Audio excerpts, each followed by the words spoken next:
So yeah, your dentist is not just shaving your tooth just for the fun of shaving your tooth. There's a reasoning and a thinking behind that.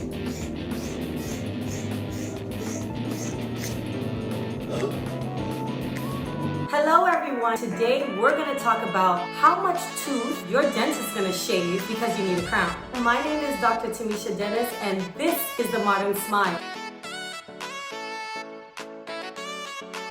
Today we're going to talk about how much of your tooth your dentist is going to shave because you need a crown.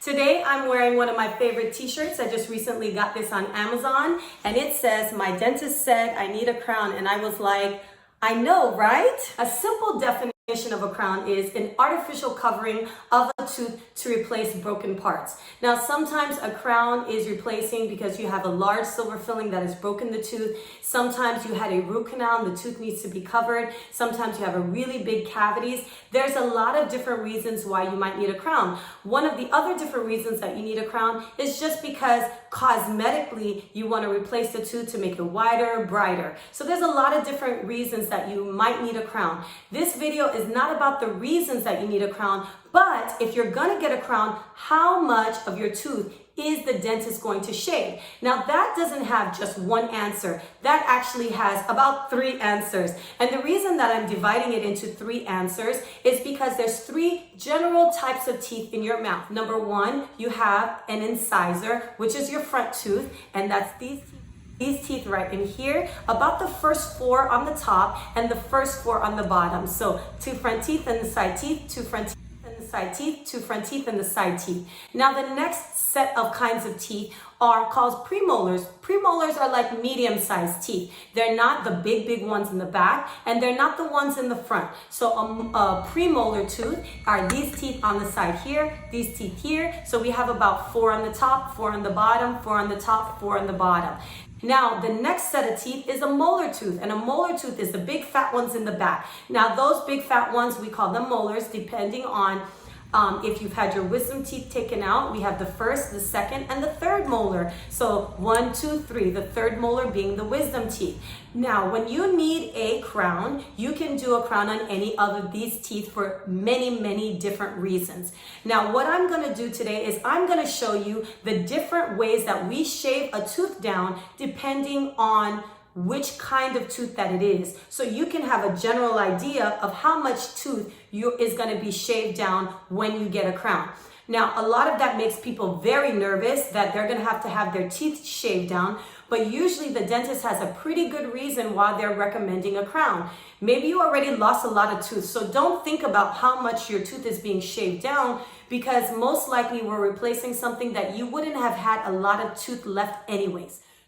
One of the reasons that we have to shave the teeth down is simply because imagine if I just put something on your tooth without removing anything at all. Your tooth would be enormous. So imagine if I was wearing a big old jacket and then I put an even bigger jacket on top. How big would I be if I didn't take something off in order to put something on? So in dentistry, we have something called minimum thickness. Now, depending on the kind of restoration we're doing, whether it is a regular porcelain fused to metal crown, which means it has porcelain on the outside and metal on the inside, or if we do a zirconia crown, which means it is all ceramic, white on outside and inside, there are different numbers that we need to honor in terms of minimal thickness. So we have to make sure for a porcelain fused to metal that we have the minimum thickness, and that's a little thicker for that because we have to make space for the metal and make space for the porcelain.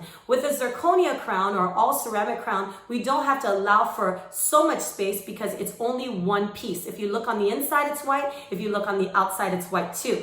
When it comes to those minimum thickness, that's what's in the dentist's head of how much they have to remove in order to make the crown fit. So let's talk about the molar first. In the molar area, and really in all areas, we have to shave around the tooth so that we can achieve that minimum thickness. And then we also shave the top part of the tooth because we need to make sure that there's enough space between the tooth that you're working on and the opposing arch. And all that means is if we're working on the bottom, we need to make sure that there's enough space there so that the top doesn't hit it a lot. And if we're working on the top, we need to make sure there's enough space so that the bottom doesn't hit it a lot. So that is what we call occlusal reduction. So we do what we call axial reduction, which is going around the tooth, interproximal reduction, which is going on the sides of the tooth, and we do occlusal reduction, which is going on the top of the tooth. So you're going to see me drilling on the side, and after I'm done drilling on the side, then I like to drill on the inside. This is my personal methodology. Every dentist feels different about where they begin. Then I'm going to drill on the inside, and I'm getting a general idea of how much I want to take away. And then usually like to drill in between, and I'll cut in between so they're not touching the other teeth anymore. And that also, I'm making that space as uniform as I can.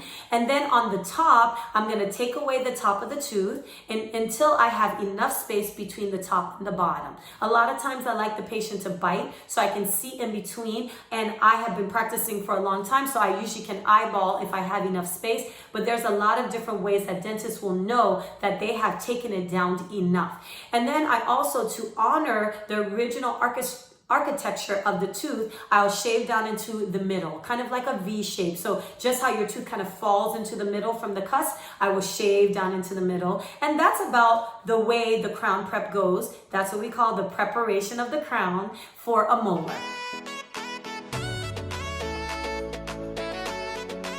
So in the end, this is about what we're going to end up looking like. Obviously, that's going to look a little different depending on your circumstance and the reason that you need a crown. But in general, this is about how much your tooth is going to be shaved.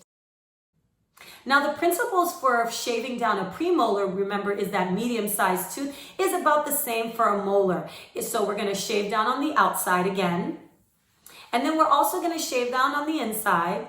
Then we're going to shave down in between.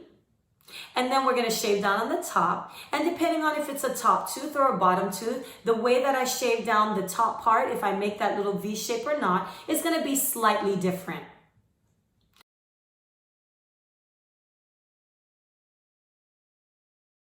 Now, when it comes to the anterior tooth or the front tooth, or the incisor tooth, that is going to be a little different. Now, we're still going to shave down on the front. Now, a lot of times I'm doing crowns for a lot of cosmetic reasons.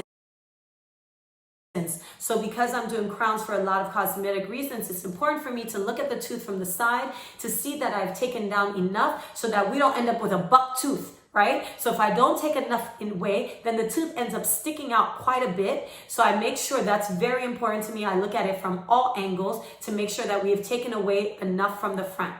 After I've taken enough away from the front, then I'll also go in the back and take it from the back. Now, the back is a little different compared to the molar or the premolar tooth in the simple idea that where the back, we have like what we call a cingulum, which is a hump on the back of the tooth. And that hump on the back of the tooth shows us where the lower teeth sit into the top teeth. So when you bite down, but if you are a typical class 1, meaning your top teeth are overlapping slightly on your bottom teeth will sit inside of your top teeth. So we need to make sure that we reduce enough so that when we put a new crown on, you can actually close your mouth to bite down.